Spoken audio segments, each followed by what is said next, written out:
Welcome to the Fence and Deck Mastery Podcast, where we discuss cutting-edge techniques, industry trends, and business insights to take your fence or deck company to the next level and dominate your competition.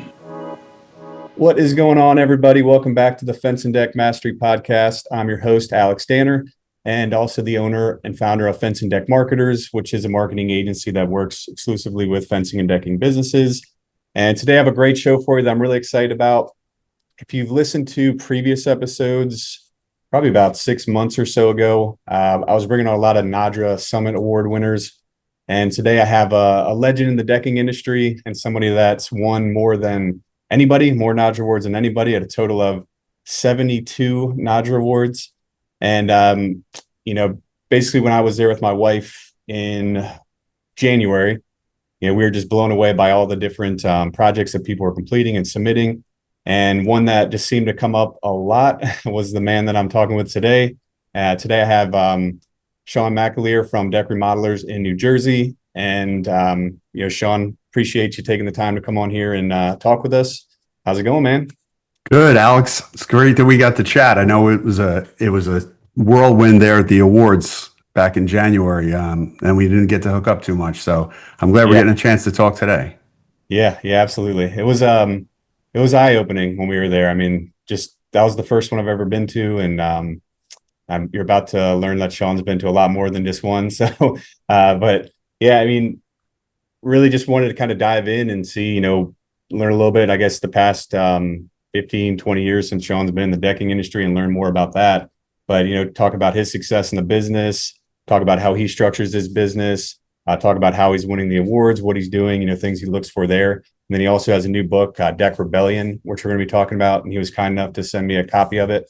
But Shawn, just to kind of start things off, if you could just, maybe tell us about your story, your background, maybe kind of how everything that led up to starting Deck Remodelers, kind of your history a little bit. That'd be great. Sure. So origin story, right? My old school, and I talk about this in the book too a little bit, but I grew up in a family of carpenters, third generation.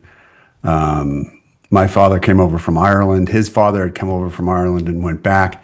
My father's first job in this country was building forms for the cement when they were building Madison Square Garden. And then my first job was working at his architectural woodworking shop in the city. So as soon as I was the oldest of five, so I got booted out as early as possible. My mother wanted me to take him to work, so take me to work. So I was there, and sanding shelves and edging shelves and carrying plywood and stacking plywood, and learning how to finish things in the spray booth and stuff like that. Anything I could do, I just absolutely loved it. I didn't appreciate it as much as I could now, because the amount of tools and the amount of everything in there, I mean, it's just like a playground that would be now. I just absolutely love it. But that was early on. So I really got a taste for sawdust, and I spent a lot of time watching him put together stuff where he would get kind of sketches, kind of pictures, kind of something from an architect, kind of a shop drawing with no instructions. And anybody in the industry knows that, they're not giving you an instruction assembly manual with blueprints. It's just, here's what you got to build, figure it out. And he had the extra challenge. We were working in Manhattan, so he had the extra challenge of everything he built had to fit into an elevator and then get reassembled upstairs to make it look like it was all one thing. So we did a lot of cherry libraries, custom doors, custom built-ins all over the place, and just I loved it. And so that's what I always gravitated to. When I went to college, for the first time. I actually went to the Culinary Institute of America. So funny story. I was in high school, and we had VOTEC. So we would take half-day VOTEC and half-day regular school. And one of my classes in there was carpentry, and I failed carpentry. Because I got a big mouth. I know.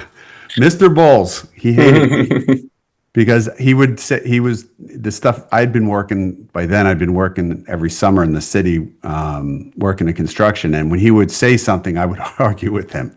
we weren't supposed to be shooting down the track into the floor of in the school, the warehouse where we were building the house for the semester.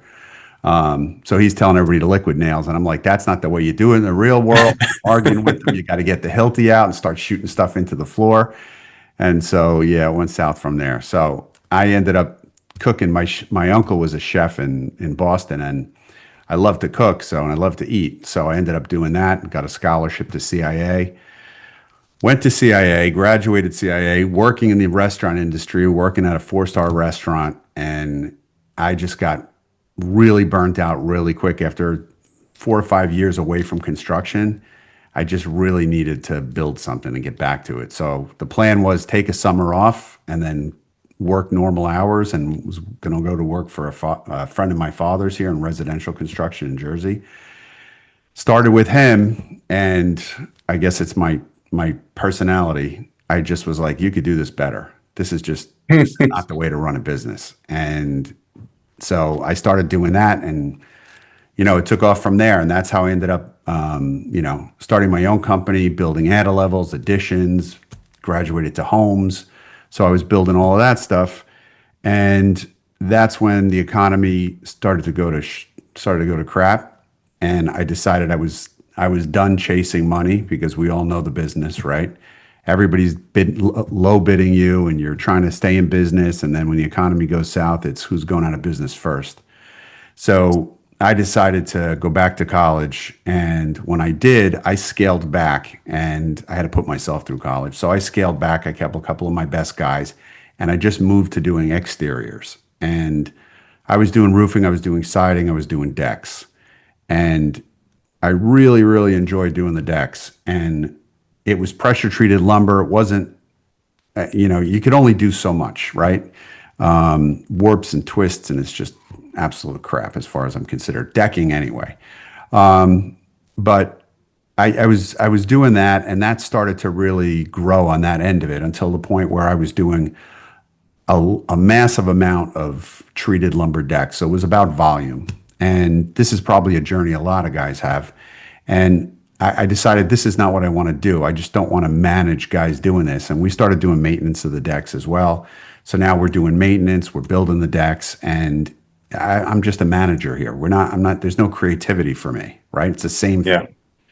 And there was no separation between me and the other guy down the block. And really, how do you tell a client, oh, I'm building you a better pressure treated deck, face nailing it in, pressure treated rails? I mean, at the end of the day, there's only so much you can do. So I had an epiphany. I had a guy that needed his deck rebuilt, and he's like, I don't want to do pressure treated. And this was early days of ePay.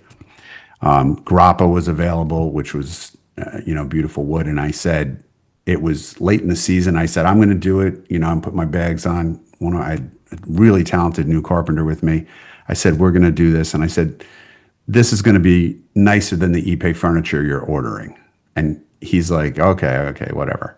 And we did a beautiful ePay deck, Grappa inlays, everything was hidden. When I did the rails, I did rosettes on the end of the 2x to design, to put the rails in. Everything was we really spent the time, and it came out absolutely gorgeous. And by the time I was done with that project, I'm like, I am not building volume of pressure treated crappy decks. I'm just done with that. I want to build beautiful stuff. If people want to pay for it, great. If they don't, then this is not for me. But this is what I want to do. And I remember when he was unpacking his furniture, it showed up, and we were helping him unbox it and put it onto his deck. And we got it set up. He goes, this is not as nice as the deck. You were right. And I was like, I told you. So that's how it kicked off. And that was probably 2009, 2008. And one of the next jobs I did was on a mission style house overlooking Lake Mohawk. And I really wanted to do something that tied in with the architecture of the house, because I had been building houses and I'd been doing this. And it always seemed like a crime to me to build an absolutely gorgeous house with a gorgeous interior and a gorgeous kitchen, looking out these doors onto this crappy deck. I'm like, decks should be done better, but it wasn't my problem. But now I was in a situation to change that. So I built this mission style deck. I did the square of a rectangle, dadoed the rails, did a privacy wall in the mission style, inlaid bluestone for their grill, the whole bit. That was my first NADRA Award winner in 2010, best wood deck, and first national for my first national award winner. And then the rest is history. We took off from there. That's what I love. That's what I did. That's what I built. So you're saying since, I guess that was 2008, that's when you first started. So from that point on, you were only doing bigger projects and you weren't doing anything wood as well? These weren't bigger projects. These were not wood. These were like $30,000 decks. Oh, okay. These weren't crazy big projects. These were smaller decks. They were just really high detail, like really a lot of value added, right? A lot of stuff. I mean, this was, they say you shouldn't fall in love with your projects because that's a great way to lose money. Yeah. And it's true. But I was so deep into it and I really, really enjoyed it. And I was doing stuff that I hadn't seen done before outside. And so those were smaller projects. I think that deck was probably 30K if it was that. And, we did all wood. The first few years I was very resistant because a lot of the stuff that was out there wasn't even capped composite yet. There was composite. This was just as ProCell technology came into the PVC world. So PVC boards were smooth. They looked like fencing does today. Excuse me. And they, I didn't want to do, old school composite, raw composite, because I came from a world of cherry was my favorite thing to build with. And then, so it just killed me. So when I got ePay, I was like, oh, this is the stuff. And so, my first dozen award winners, excuse me, were all ePay decks. Gotcha. Are you still using a lot of that today or? Yeah. Last year this year, we won first place national for best ePay deck in the country. And we're probably less than 10% now because of the leaps and bounds of PVC and synthetic decking. It just doesn't make a lot of sense to do a wood deck because especially if you're putting fire on it, you're putting kitchen on it, you're putting all these different things on it. Maintenance is a nightmare. Yeah. And you want this thing to last forever. You're spending all this money on top of the deck. So we do 100% steel and we do, 90+% PVC decking. But when we do get to build an ePay deck, that ePay deck that we did is two curves, three curves, and helical stairs. So curved helical stairs and a sunken fireplace. And it's all picture frame border all the way around. So I get really excited when I get to do that kind of stuff. Yeah. You mentioned you do only steel frames now. You don't do any wood. That's all gone. Yeah, wood is gone. We were doing probably 50-50 up until 2020. Okay. And then when wood disappeared, we just went 100% steel. Yeah.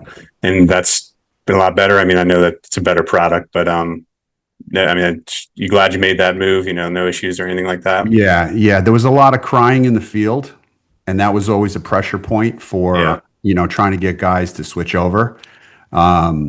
Because, they know what they know, right? But now they actually cry the other way if they have to do pressure treated. Because, come on, anybody who's worked and done metal stud framing, commercial stuff like that, you can grab a pack of studs, cut the whole thing at one shot, stand them up. They're all perfectly straight. Metal framing is just, once you get good at it, you're not dragging around soaking wet, frozen 2x10s. Right. Okay. And so now that we have an idea of kind of how it's progressed and, over the years, because I know now you're doing primarily just bigger projects, right? I think you have a minimum on the projects you'll do. Is that correct? We generally don't do anything under 100K anymore. Wow. Okay.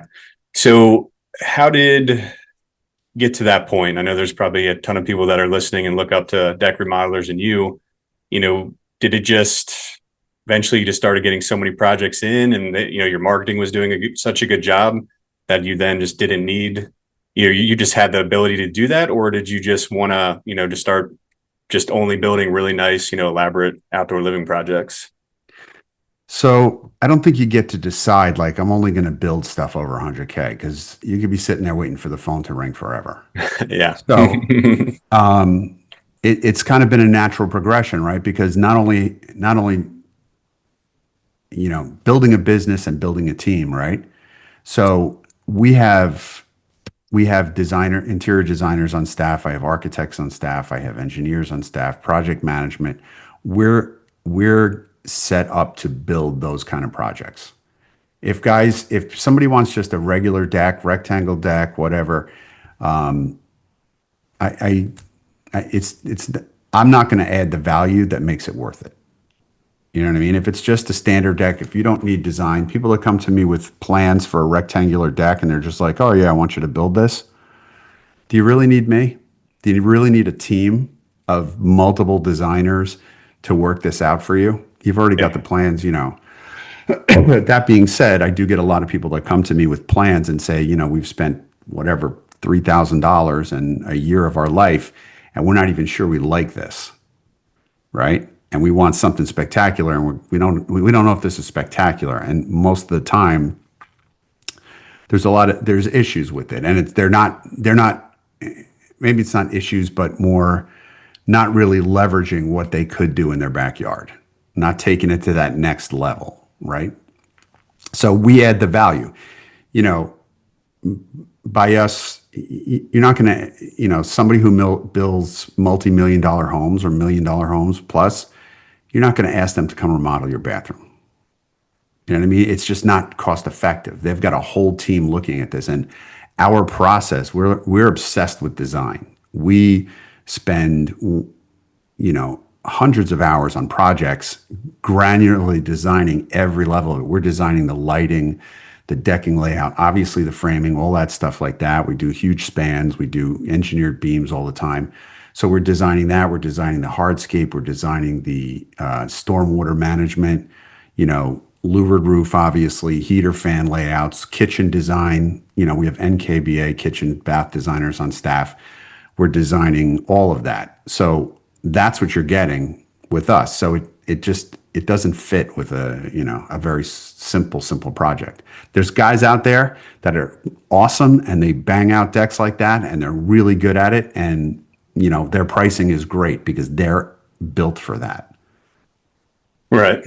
Okay. And I'm just curious. I know you're in New Jersey. I'm sure there's, it obviously sounds like there's no shortage of homeowners that are looking for, these really nice, expensive outdoor areas. I'm just curious though, like, do you end up having to travel? Do you have a pretty big radius, or is it typically just around? Oh, sorry. You said you're in 3 states, right? Well, we're actually in 4 states now. So 4 states. Okay. Yeah, we're in New York, New Jersey, Connecticut, and Pennsylvania. Okay. So do you, go ahead. Go ahead. No, go ahead. No, I was just saying, do you set up, so do you have separate shops there, or showrooms in all these different states, and you have different teams over there, different, Google listings, or is it more you're just willing to travel to these areas from, your home HQ in Jersey? Yeah, so that's a good question. So we do have teams in each one of these areas, right? To manage the projects, to build the projects, because traveling is just not feasible when it's 2.5 hours away. Yeah. Right. So that's the way we're doing it. Design, everything. My eyes go on everything. So everything is handled design wise out of our Sparta office. So that was a game changer for us was COVID, because I used to put 50, 60,000 miles on my truck a year, driving around, meeting with people, looking at different things. And once Zoom was the way to go, Yeah. right? Now I can look at a job in Connecticut and I can look at a job in Pennsylvania, in Philly in the same 2 hours. Right. Right. So that really gave us a new way to do business. And, technology, we're super tech forward. And in order to manage the projects that we do, we have job cams on every site. We're watching every job, every time, all the time. We know what's going on all the time. Obviously, the site supers are there, the project managers are there, foremans are there. But even besides that, I want to know in the office what's going on.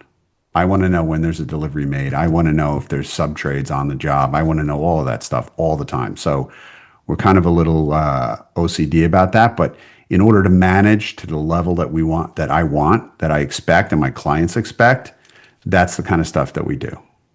Yeah. So that's interesting. The videos you're saying, so is it just like is it somebody who's carrying around a camera, or do you have like a job site and you do like time lapse videos often? It's kind of multi-use, or I'm just curious. That's a first. I've never heard of videos, being on the job sites like that. So just curious how you, It's a I guess, make live it work. feed. It's a live feed from the job. Interesting. Okay. So I can log on my phone and look at any job anytime. And do you use your own connection, or do you go to the Wi-Fi from the house? How does that work? No, you use your own connection. So the new Okay. cameras, and this is something we've been wanting to do forever, and it's just recently that it's obviously a cost, but it's a Wi-Fi connection with the camera. I mean, Yeah. it's a 4G. Interesting. Okay. Yeah. What does that end up? I can't imagine it's too expensive, but what does it end up costing to have, cameras and all these different projects? I mean, is it just the cost of an internet connection? Yeah, And after the investment of the camera, it's a monthly fee. It's not yeah, it's nominal. If you're, it protects the clients, it protects us. yeah, I like It's that. it's That's an cool. insurance benefit. They're only on during the day, right? So we have timers, so it protects everybody's privacy. We're not pointing them directly at the house, Yeah, right? But we can look and see, are the railings finished? Is the louvers installed? yeah, Different things we can see without being on site, having to send a guy over there to find this out. Was right. the dumpster delivered? Was the material delivered? All this stuff is you can see, and that's a huge thing to be able to do, and especially if you're going to manage in a wide area. Yeah. And what do you use a specific app for the live feed, or how do you capture that live feed? I can't recall there's cameras. It's the app that comes with the cameras. Oh, okay. We had the VRX cameras originally, and then we switched over to a new camera, and I don't remember off the top of my head what that new camera is. Okay. I was just curious. Okay. Yeah, Yeah. So, I mean, there's a bunch of them out on the market, okay. and some of Yeah. them work better in some areas. Some of them work better in, Northeast. It's coverages and stuff like that.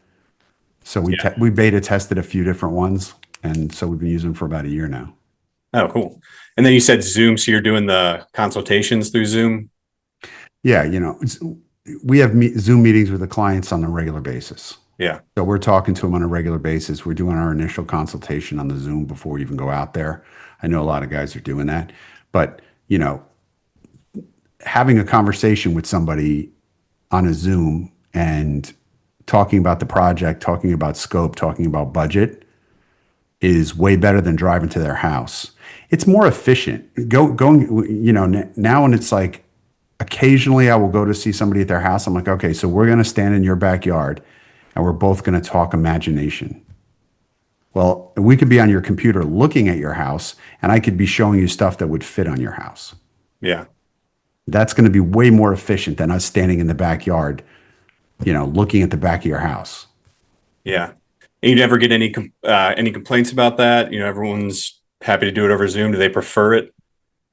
A lot of clients prefer it because now, they can both be at work in two separate places and do it at the same time. Yeah. You know what I mean? They can be home after work and they don't have somebody showing up at their house. And it doesn't matter if it's day or night. You know what I mean? If it's a snowstorm. I mean, we've all been in people's houses. Oh, it starts to rain. You're in the backyard. That's not great for a consultation. Right. You know what I mean? And as far as people pushing back, yeah, people question it, but I go, take a look at my website. That's all this started the same exact way. We have a process. This is the process. Yeah. And this is the process because it's the best outcome for the client. And it's the best outcome for the client. That's basically the bottom line. Yeah. Yeah. I've heard we have a couple clients that do the Zoom, but it's not very widely adopted at all.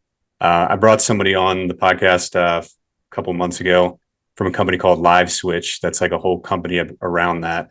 And he was kind of explaining, how they can do that. And, rather than having, it's all through text. So you can send a text and basically the homeowner can just click the text and launch a video immediately. It's like really quick. And they said they do it with stadiums and stuff where the Wi-Fi is kind of spotty. So ever Hmm. since I heard that, I mean, I try to tell all of our clients to kind of consider it because, like you said, you're just paying tons and tons of gas and just beating down all your trucks if you're just driving around all over the place versus just kind of sitting back and going, sitting back on Zoom and being able to do the same thing. So, Yeah, I mean, it's I miss my audiobooks driving around because sometimes I can have yeah, 6 or 8 meetings yeah, and one back to back to back to back, and all the notes have to go in, and there's a lot of stuff that has to go through with that. But it's just so much more efficient. yeah. Okay. And I would think it's just impressive too when you're kind of more tech savvy, where the construction industry as a whole is usually not very, and people are Mhm. used to being home and things immediate. Everybody wants things fast. So I, if somebody could do that for me and basically anything I call for my house, I would be all about it. The plumber that came out and basically just our outside spigot had problems. I'd love just to be able to show a video and be like, this is the problem, how much it costs, and then he can come out. I think it really plays well into how people are nowadays. Right, right. So Now, it's not, it does get tricky. There's, we do a lot of due diligence once after that initial meeting when we go out there. We're GPSing the elevations. We're doing, we're spending a half a day out there measuring pictures, GPS elevations, everything, so yeah, that we can do really high level design, or granular design. Let's put it that way,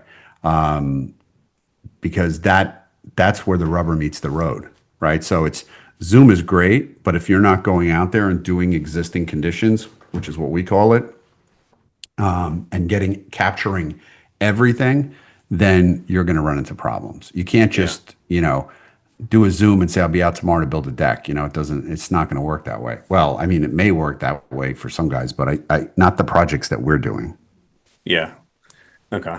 So you're saying, you do the Zoom and then if they sign on or say they want to, then you go out and do all of that? But that's Yes. only if okay. They have to sign a Yes. design agreement or something or Right. okay. Exactly. Exactly. That cuts down on wasted trips.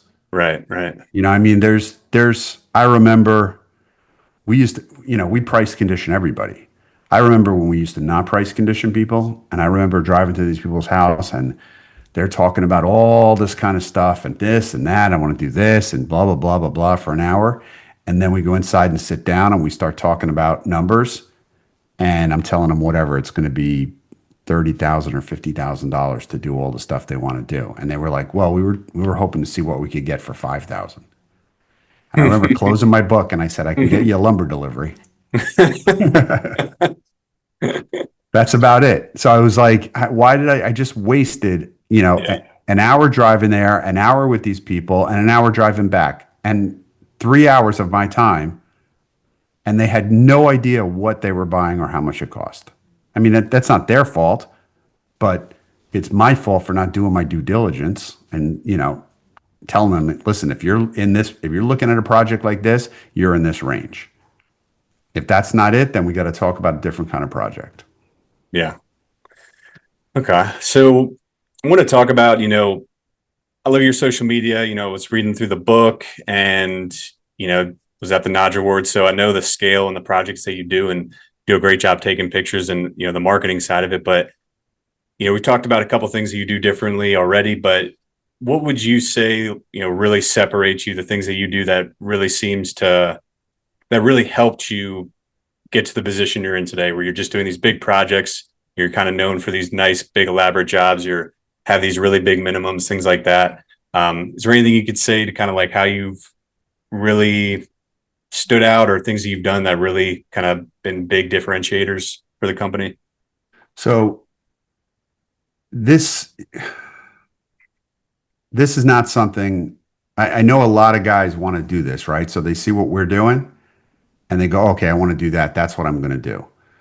Well, it's taken over a decade for me to build to Yeah. this level, right? You have to build a team. Signing some of the projects that we do, if I had signed that project 10 years ago, it would have been a disaster. There's just so much involved.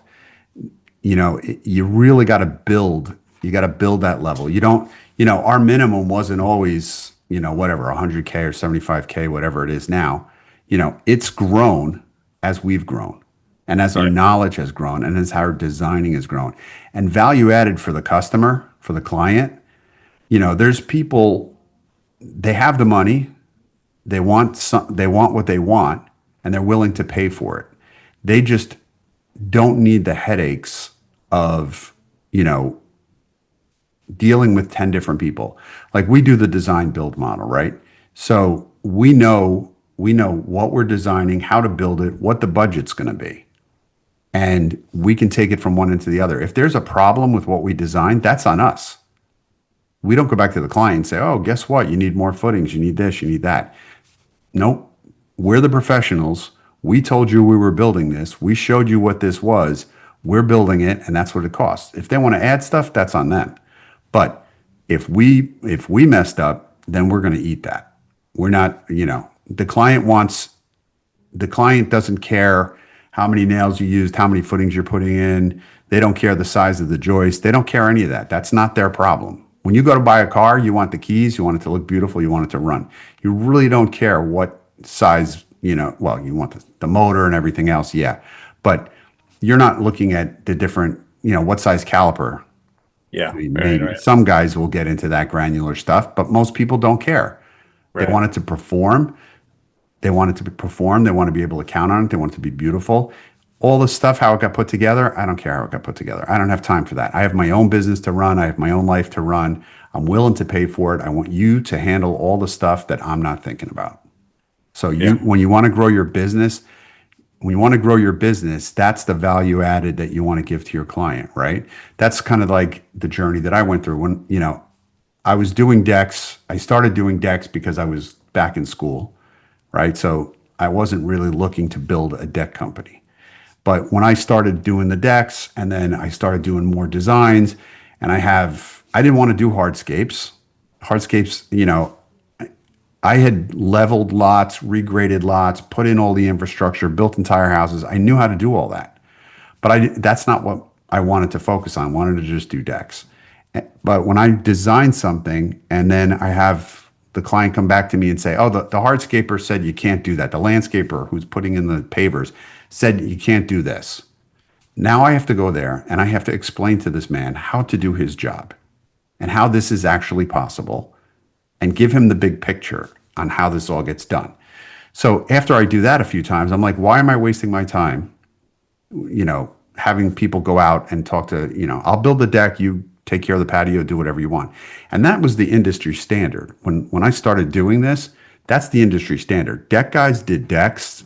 Most of them didn't even work through the winter. It was like, "Oh, it's cold, I'm going home."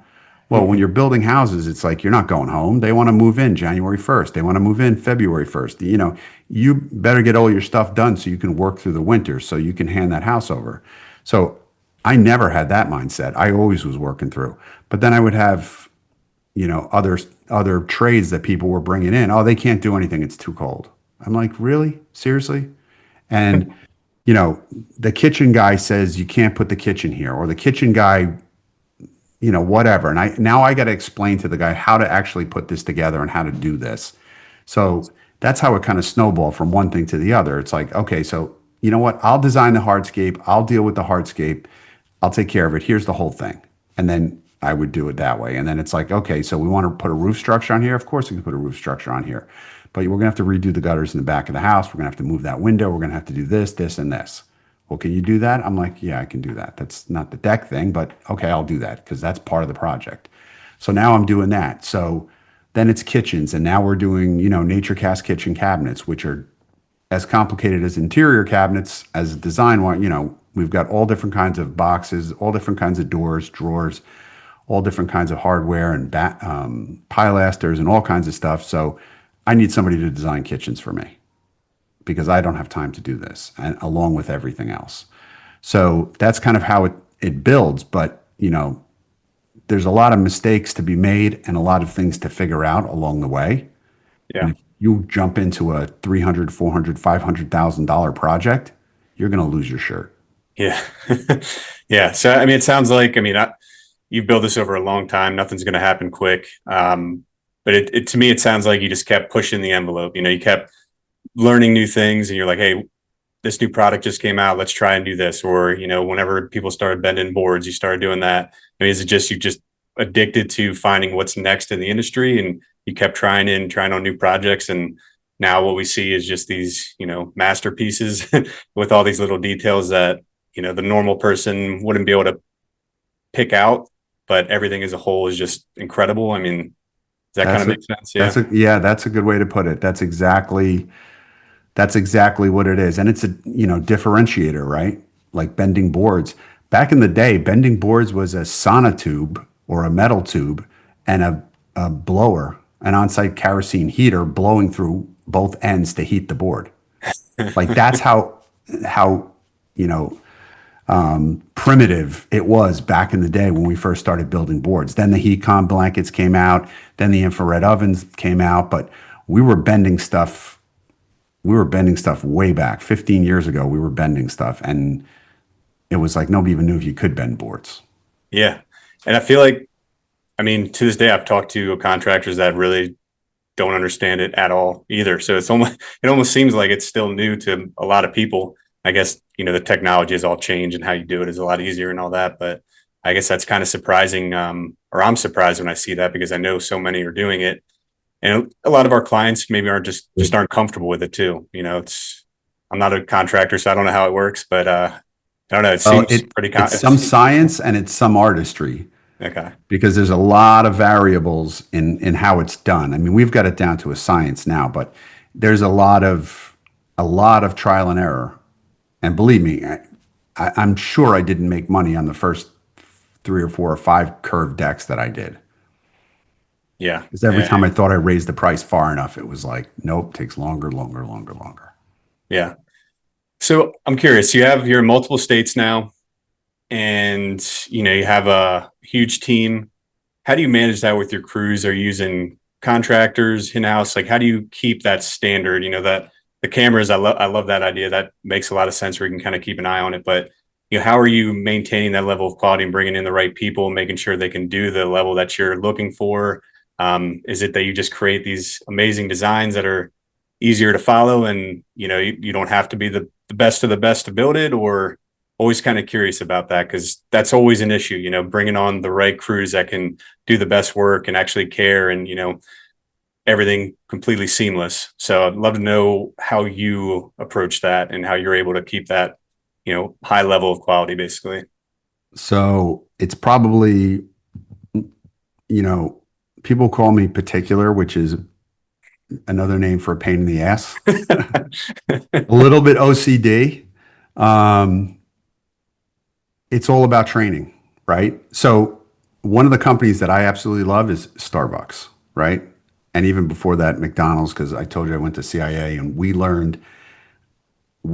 literally spent 2 weeks dissecting that organization and how they know on a Tuesday in October, if it's raining, how many burgers to have ready for lunch, because that's the science. Like they know, and everything is done the same, right? And it's kind of idiot proofed all the way through. And, Starbucks has done that to another level because you can customize everything, but not really anything. It all has to fit within their model, but everybody feels like they have that total custom experience. But everything that you can pick from has been curated by them. They're only using the stuff that they know will give the best result to the client, right? So with everything that we do, we have processes for everything. We have SOPs for everything. We have trade partners, subs, but we call them trade partners. I mean, they don't see daylight. They go from job to job to job to job.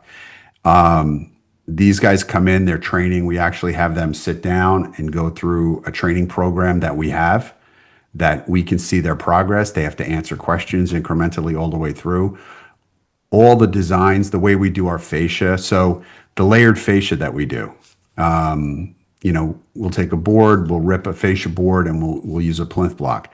I started doing that 15 years ago, because once I switched, I was doing it with ePay because the bigger, wider boards would curl. They were a big problem. So I started layering it, which is something that was right out of my father's architectural woodworking shop.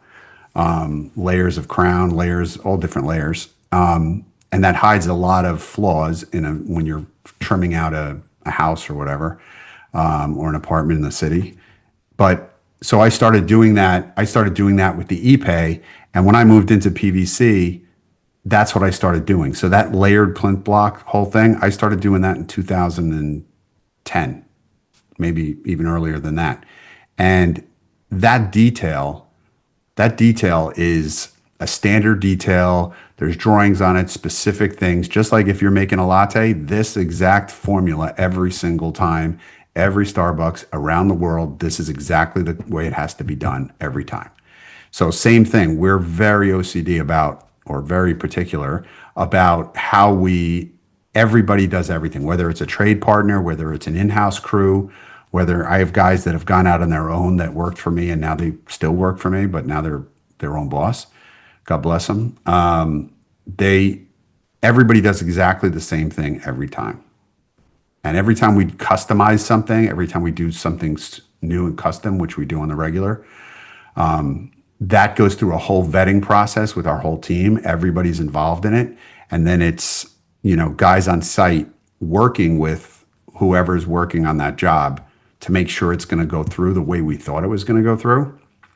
And if it's not, how are we pivoting to make sure that it's going to work out? Because you can plan everything you want, but there's always unintended things that happen. Yeah.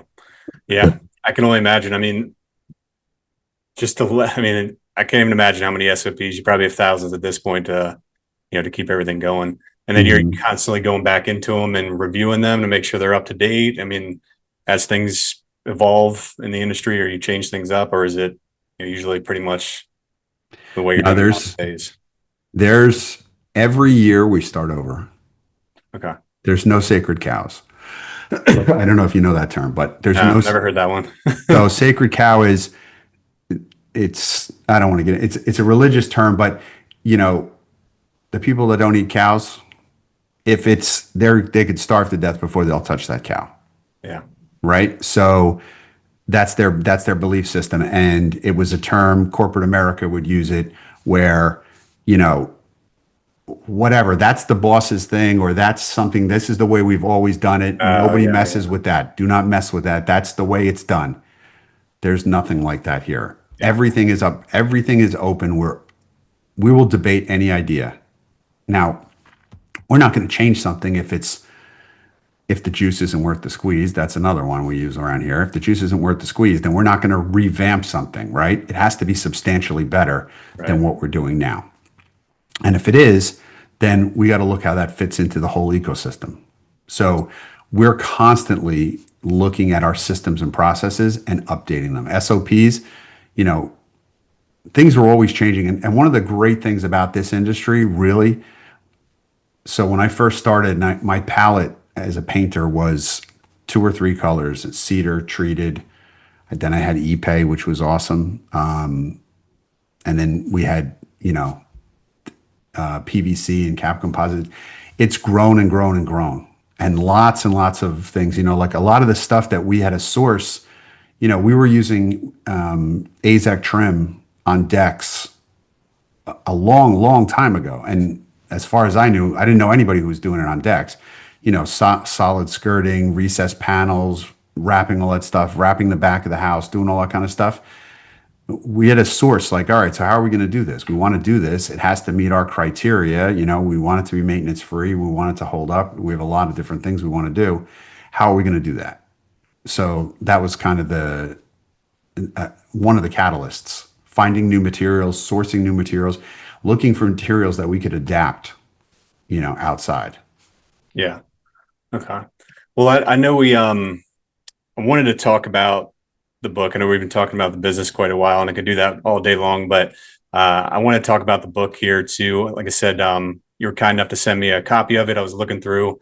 I think I need a bigger bookshelf because it doesn't really fit on mine, but that's a coffee table book. You need a coffee table. Yeah. But could you talk about that a little bit, and kind of what your vision was with that, and how you plan to use it, and I guess maybe it's how it came to be. So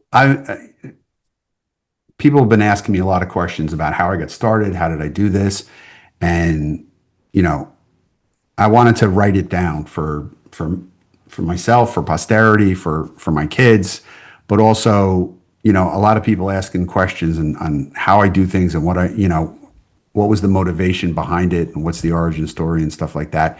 And also what my design philosophy was, really mainly what was the design philosophy? How do you think about, what are you thinking about when you're designing the decks? And what are the important things that you look at? So I wanted to put that all down, and I wanted to do a book.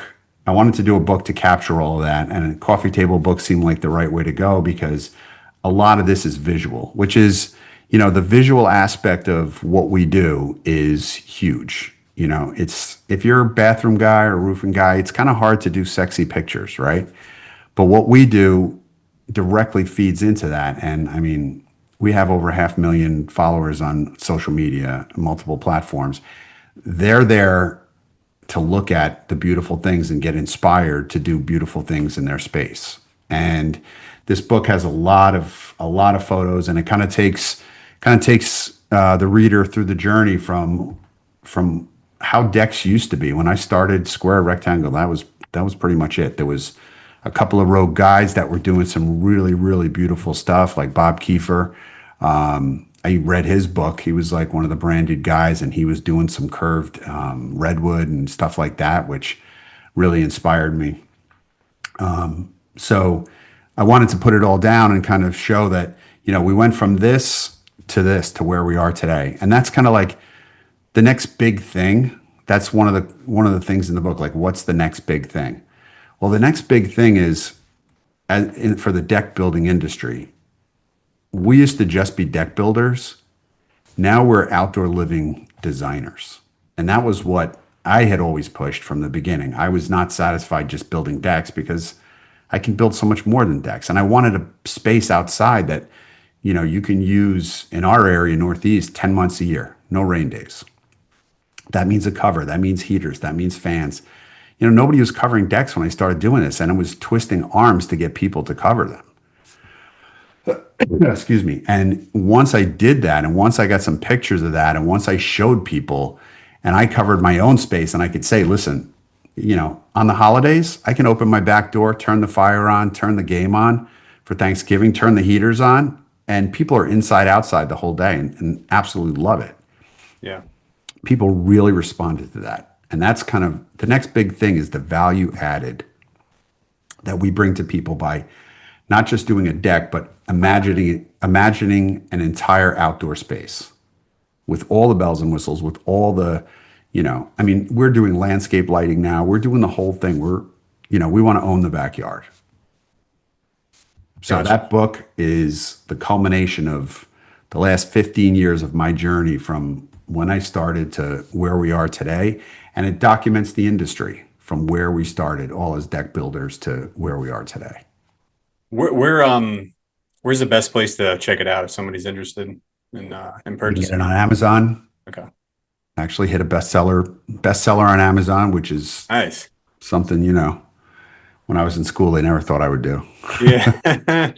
Yep. I said the same thing. I was like, there's not a teacher in my high school or any school I've ever met that would have thought I would have a book when I read. And I was like, I can barely, I didn't even like reading books. I read like 3 books through high school, maybe. Yeah. It's funny. Yeah. It kind of works out, but it was hard for me to focus on things I didn't find interesting. Yep. Yeah. And I love that theme with entrepreneurship. And I see it constantly when we talk to different contractors. Just seems like there's always, a lot of the times there is that theme, not always, but it's usually the troubled ones. That I was talking to Pops, and we were talking about, kind of his background, and, that's basically the same thing. He wasn't able to focus in school, and might be like the bad kid in school or whatever. And then it's kind of like, oh, look at us now, Right. Yeah. So a lot of guys I talk to, same thing. The entrepreneurial mindset, if you take no for an answer, you're not really an entrepreneur, right? Because, for for a lot of us guys when we were younger, no is a challenge. No, I can't, or no, it can't be done. What are you telling me no? Because if you're saying no, I can't, or no, it can't be done, then I'm just going to find the workaround and prove you wrong. Yeah. Because that's the challenge, and for good or for bad, that was I just no just is a challenge. You can't do that. When I wanted to start this company, I said I want to do all this kind of stuff. People are like, you can't really do that. What you really need to do is just bang out those $30,000 to $50,000 decks. Keep it simple. That's where you make your money. You can't. Once you get into bigger, complicated projects, it's easy to lose money. It takes a lot more time, and this and this and this. And I'm like, well, it sounds like something that you're telling me I can't do. So I think I can. I want to do triple, quadruple that, and I want to make those the standard for me. So that's what I kind of did. And one of the things that I just we're thinking about when we're talking about guys in the industry, I'll get a call every couple of weeks from people, reps know me, guys from all over the country, and they'll see my work and stuff like that, and they'll get my cell phone number from somebody, and I'll get a text. Can you talk to this guy in Georgia? He's thinking about doing this, and he has some questions. He's looking at one of the decks you built, and I told him I knew you. Can you talk to him and stuff? And a lot of these guys I talk to, they're good builders. They're really good builders, but they're kind of stuck on the business end, the marketing end, a lot of different things when I start talking about them and asking about them. And when I say to them, I tell them about different things. They're like, well, I don't know about that, and I don't know about this. And, we're trying that, and we're trying this, and I don't know if it's working, and blah, blah, blah. And I'm like, what do? You build things, right? You build decks, you build. Oh yeah, love building. I go, and when new stuff comes out, new guns, new fastening systems, new material, you find out how to use that stuff, and you incorporate it, and you find out best practices, and you work through that whole system. Yeah, I love doing that. I said, build your business. You're a builder. Build your business. The stuff it's all the same things. You learn about different things. You try different things. You game it out in your head. All the things that you obsess about when you're building something, you're just using that on building your business. Now you know how to build decks. You know how to build great decks. Now build a business that's going to support you and your family and going to give you the lifestyle that you want, right? And give a great place for your employees to work. That's what you want to do. You want to build. You're a builder. It doesn't matter whether you're building decks or building a business. You have the builder mindset. Work on that and do that. Yeah. And and think about how the ways you can get away from the things you don't enjoy. There's all kinds of stuff I'm sure they're saying. Maybe it's part of the build process or whatever it may be. There's always something that he's not going to want to do. So finding a way to grow and have somebody to help you with that or be better at it, whatever the position may be, whether it's building or marketing or whatever, like try to get out of it.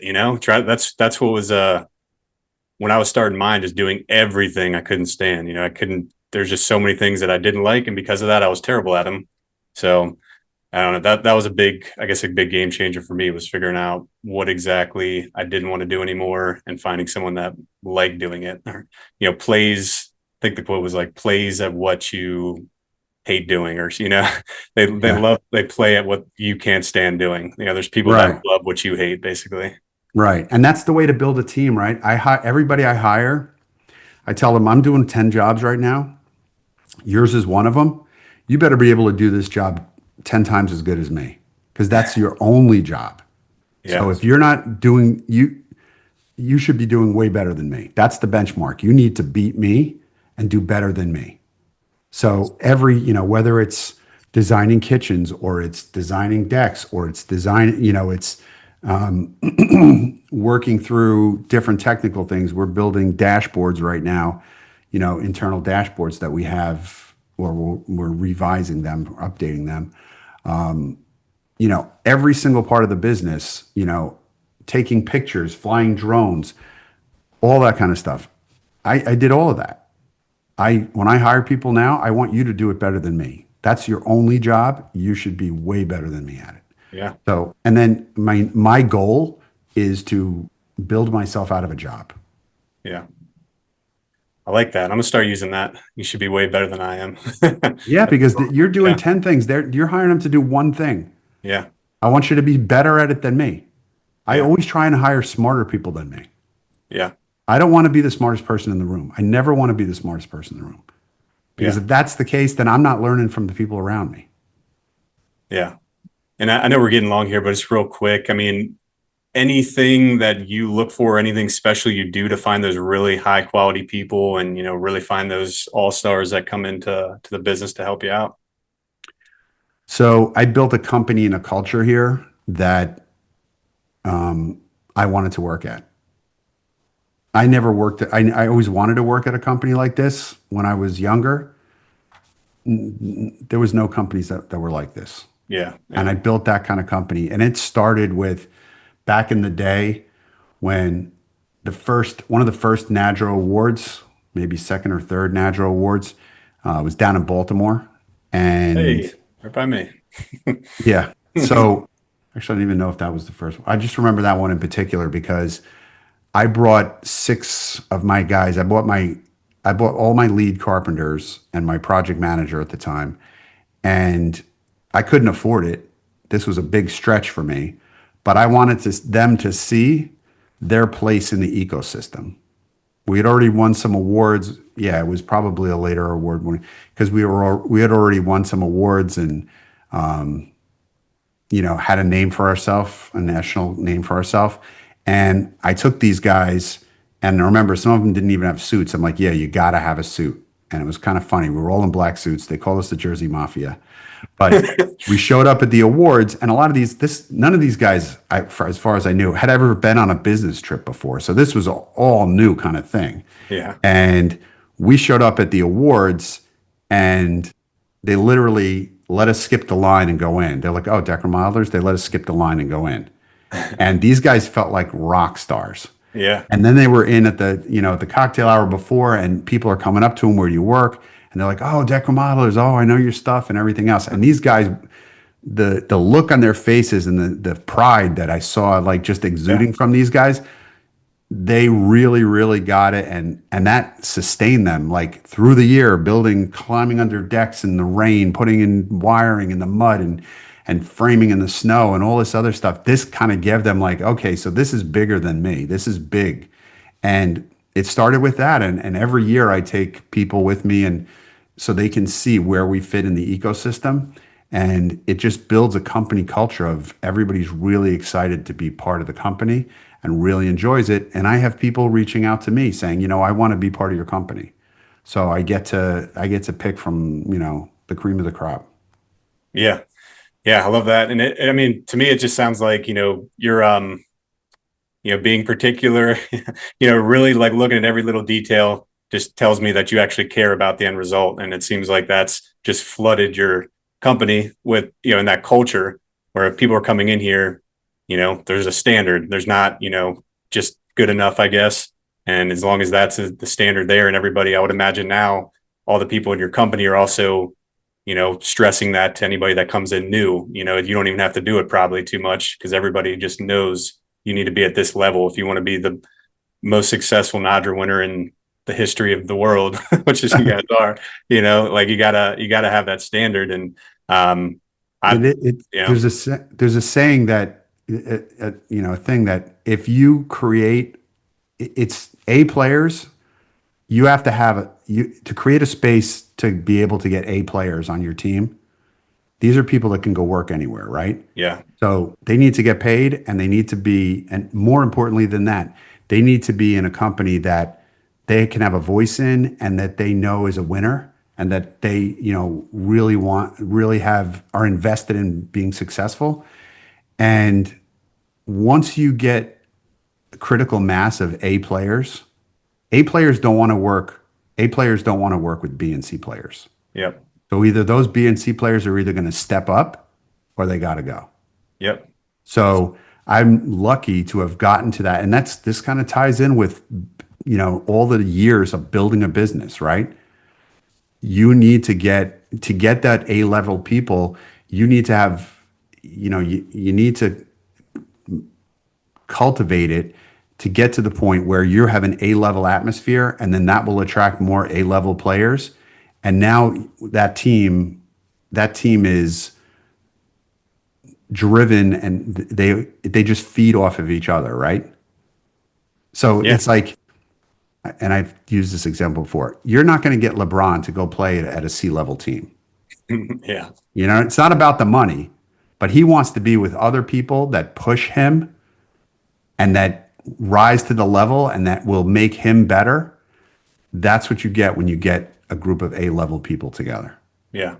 And he's used to winning. You want people that want to win or expect to win or will do what it takes to win. Do whatever it People that are takes. like, oh, it's okay, you know. Yeah, no. And one thing I want to see how you think about this. A big thing that I did, I don't know, maybe 5 or so years or 4 years ago was like gotten huge into personal development when I had my first son. Basically just realized I needed to become different in a lot of ways to like see the business grow and just be better and be a better dad and things like that. Not that I was, terrible, but like I was just letting go a lot of things in my personal life, just kind of not having a standard there, I guess. And it Oh, seems a like, kid is a wake-up call. yeah, it really was for the better. I mean, oh my gosh, came in. Mm-hmm. I mean, be amazing. I would be definitely wouldn't be where I am right now if I didn't have, children. There's no way. Same. Yeah. So, but I guess like, and I like podcasts, I have one I know, but I like listen tons and tons of other podcasts, and I've learned from other people as much as I can, just like I'm learning from you. But, really having that standard in all your life, like trying to be healthy or eating healthy or working out, things like that, all of that, I never would have guessed plays into it. But now that I'm doing that and I have that standard, I wake up at 4 a.m. and I, very, very routine, like I used to not be. You never would guess it, but it does seem to spread into everything else. If you do those things routinely and, kind of have a schedule and, really pay attention to that versus just saying, oh, I'll do it tomorrow, I'll do it next week, whatever. Not that it's perfect, but as long as you have a structure there, it's amazing what the results can then come from because it is just so hard to do, Mm-hmm. being Mm-hmm. consistent. If you do those hard things, I don't know what it is, if it's the universe that kind of rewards you or whatever, but it really has been a big impact in my life. So just curious if you have anything you could say to that, maybe it's outside of building or anything like that you've seen. So my father always said, there's never any traffic on the extra mile. You I like already came this far. That extra 10%, it's the easy 10%. And that's what separates you from everybody else. You've already come this far. Doing, once you get into that mindset, like good enough is not good enough. Good enough plus 10%, right? Once you get into that mindset, it does filter through your whole life, right? You see that, and it really orientates you. If that becomes your mindset, and what you said about having a kid, same thing. Once I had my first kid, it was like, okay, so I got other people depending on me here. I got to, get really, really deadly serious about what I need to do to be a good father and a good provider. And I need to have money in the bank in case something happens. And I need to be able to protect the family and do what I need to do to make that happen. And I think it was probably at that point there. I don't know what I make an hour. I don't know. I don't know for the last 20 years what I make an hour. I don't even know how many hours a week I work because I don't track that. It doesn't matter to me. I have a goal. This is what I need to do. And believe me, when I first started Deck Remodelers, working until 3 a.m. and then getting up, going to do my job, and then presenting the following night to the people who I needed to show, I did it on the regular. It didn't make a difference to me. Because I was so oriented, so focused on achieving what I needed to achieve that I didn't really care. And once you get to a point where, there's a thing about abundance, right? Where, if you believe in abundance and live abundance and you don't worry about spending the money that you need to spend to build your business and do your things. Now, obviously, you have to be prepared for a lot of there's always plan A, B, and C.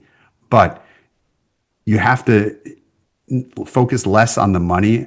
And I mean, so there's two sides to that, right? You got to focus less on the money, but you really need to know your dollars and cents.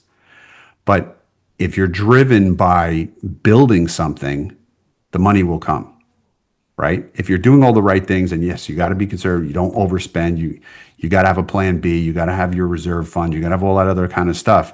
But if you're doing all of that along with focusing on where you want to be and getting there, that's how you achieve excellence, right?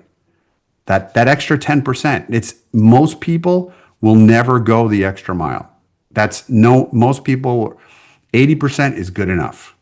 If they get 80% of the way, 90% of the way, good enough. Yeah. It's the people that say, I'm going to stay an extra half hour and I'm going to tweak this design that little bit more. Or I'm going to actually get these proposals out today. Yeah, I know it's 9 o'clock and I really want to go home and I really want to eat dinner and I really want to relax. But I'm going to stay another hour because I'm going to get this home, which means tomorrow I'm going to get this out, which means tomorrow I can do something else that's going to be more productive. Yeah. So it's that little bit that seems for me has made the difference. Yeah. Yeah. I think about that all the time. It's like, pushing a little bit more, or just it gets tough when you have a business because so many things are going on. So it's hard. It's very hard to think about like one specific problem and how you could take it one step further regularly. And it's something that, I have to think about a lot, because you almost do need to take a step back. And if anybody's like me and has, ADD, there, your mind's always racing and you're jumping from thing to thing. But you really, every time I take a step back and just kind of think about something a little bit more clearly, usually something comes out of it, something that's worth doing, or like a little bit of a change that might be a little bit better. Or, at the end of the day, thinking of something that could, I text my team and I'll be like, what if we do this? I just did this morning, at the gym at like 4 a.m. I'm like, add this to the onboarding form. We need to ask about this. But if you don't have that clear time, for me, I'm not able to do that. Like you have to have that time to kind of wind down to yourself where you can think clearly and come up with ideas. I don't know if you agree with that too. Yeah, I do. And sometimes thinking it's hard to step back and think clearly because your mind is racing with all these different things, right? What I find helps me a lot, and this goes for whether I read a lot, and reading really helps me. And I read different things, I'll read political stuff. I'll read, the history of England. I'll read, different things from different parts of history, but also, nail it and scale it. Sandler books for sales, Sandler system, a wide variety of stuff. And what I find is that helps me focus. And it also, what is it? The seven habits of an entrepreneur, whatever it is, Stephen Covey. I forget the name of the book right at the moment, but different things like that. I'll just take a break when my mind is racing and I've got so many things going on. And this was kind of when I was used to drive around to a lot of estimates and a lot of stuff. This was like a lot to do that. Now I got to put my earpods in, but I'll just listen to the book, and it will trigger solutions to other things that I wasn't even thinking about. Yeah. You know what I mean? It'll give me like fertile ground for me to develop stuff that I've been thinking about, mulling about, because I'll have a problem that I can't solve and I'll just put it aside for a while. But I'll always be in the back of my mind thinking about different things until a solution presents itself. So Yes. having that, it is hard to focus when you're running a business, you're running all this stuff, and you go from that to being a dad, to being a husband, right? Yep. To do all these different things. You kind of get no break, right? And then when you do, you fall asleep because you've been, working for 70 hours. So it's kind of like hard to do that. But, when you get a chance to listen to somebody else talk about something, and whether it's a podcast, whether it's an audiobook or whatever, absorbing information from different areas and different sectors there's pieces that have put it together, right? There's a piece from here and a piece from there, totally unrelated fields that you're like, oh my God, that's the solution. We can do that. That's what we can do to Yep. solve this problem. Right. So yeah, I get it. I totally get it. And it's something that, I think everybody who's an entrepreneur struggles with, you know, but that's how you build a business. You got to struggle through it. You got to keep pushing. And if you're somebody who doesn't take no for an answer, any obstacle in front of me, you're going around it, over it. I'm not going to stop at it. I'm going around it or over it. That's just, and then there are the times when something that's not working out now, and this is when I talked about revisiting things. There's plans and things that I had thought of 10 years ago that I wanted to do, but it wasn't feasible. The technology wasn't there. The money to invest wasn't there. It just hadn't caught up. I remember being on jobs.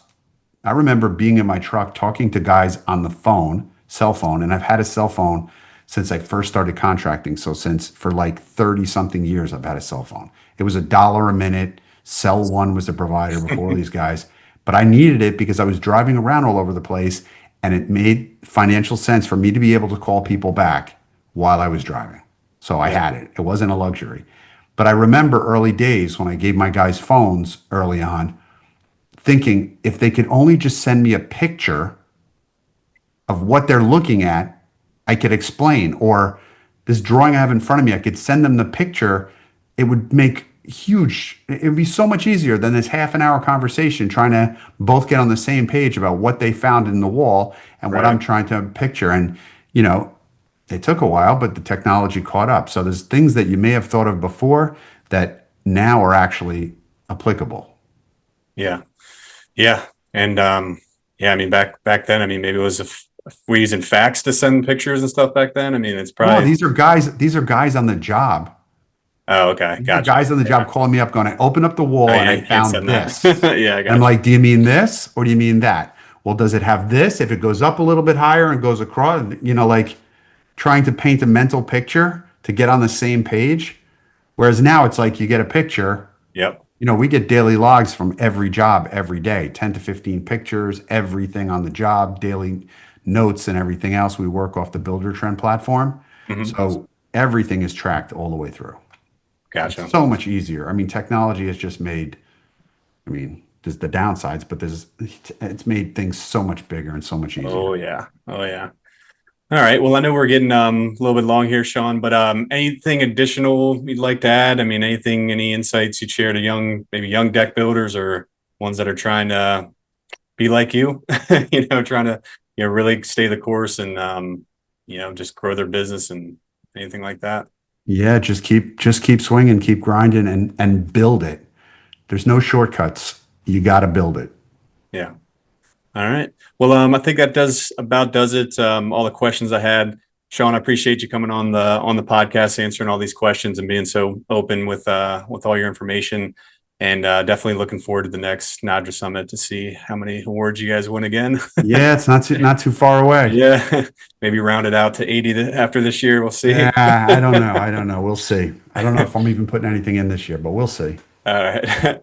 Well, all right, Alex. Really nice meeting you, man. Yeah, I appreciate it. And going forward with the Fence and Deck Mastery podcast, we're just going to be doing a lot of interviews like this. This was a real treat to talk with Shawn and go over all this, but we'll be continuing that trend, weekly podcasts, and going to have some new stuff coming out for you. But if it was helpful, if you did get some value from it, please do leave a review and subscribe. It does help us rank higher, get more people in front of this. And we're spending a lot of time getting these episodes out and really hoping that, fence and deck contractors are listening and getting something out of it. So, but that's about it. If you do have any questions about marketing, feel free to reach out. We're kind of in that pivotal moment right now, right around September, October area, when we're getting ready for the spring and, need enough time for things to build and SEO and your website and all that fun stuff.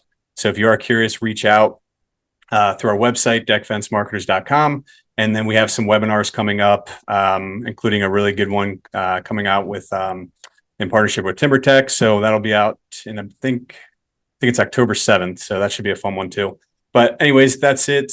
Shawn, appreciate you coming out here again. And yeah, we'll be talking soon. Yeah. It was great to talk to you, Alex. All right. Thanks, Shawn. Take care, man.